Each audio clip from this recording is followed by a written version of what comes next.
YCP చేస్తున్న ఈ ఆరోపణలకు టీటీడీ బోర్డు అయితే స్పందించింది. దానికి సంబంధించిన బ్రేకింగ్ అప్డేట్ చూస్తున్నాం. తిరుమల గోశాలలో ఆవులు మృతి చెందుతున్నాయనే వార్తను టీటీడీ బోర్డు పూర్తిగా ఖండించింది. కొంతమంది సోషల్ మీడియాలో తప్పుడు ప్రచారం చేస్తున్నారని మండిపడింది బోర్డు. ఆవులు మృతి చెందాయని ప్రచారం అవుతున్న ఫోటోస్, వీడియోస్ టీటీడీలోనివి అసలు కానే కావని క్లారిటీ ఇచ్చింది.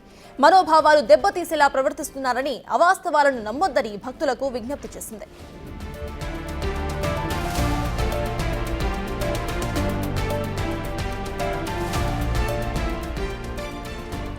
తిరుమల గోశాలలో ఆవులు మృతి చెందుతున్నాయనే వార్తను టీటీడీ బోర్డు ఖండించింది. కొంతమంది సోషల్ మీడియాలో తప్పుడు ప్రచారం చేస్తున్నారని మండిపడింది బోర్డు. ఆవులు మృతి చెందాయని ప్రచారం అవుతున్న ఫోటోస్, వీడియోస్ టీటీడీలోనివి కావని క్లారిటీ ఇచ్చింది. మనోభావాలు దెబ్బతినేలా ప్రవర్తిస్తున్నారని, అవాస్తవాలను అస్సలు నమ్మొద్దని భక్తులకు విజ్ఞప్తి చేసింది.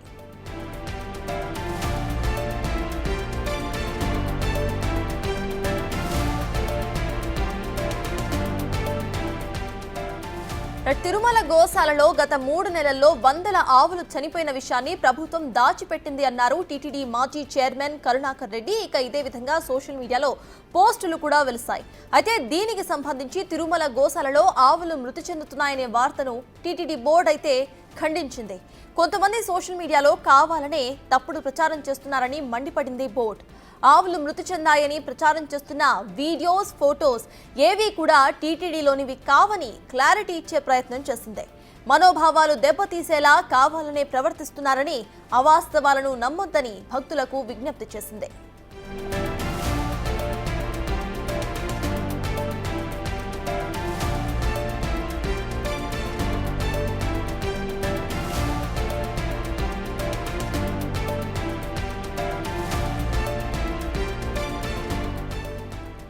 తిరుమల గోశాలలో గత 3 నెలల నుంచి వందల ఆవులు చనిపోయిన ఘటన ప్రభుత్వం కావాలని దాచిపెట్టిందని ఆరోపించారు టీటీడీ మాజీ చైర్మన్ కరుణాకర్ రెడ్డి. గోవులపై అవగాహన లేని డిఎఫ్ఓను ఆయన అధికారిగా నియమించారని కూడా మండిపడ్డారు.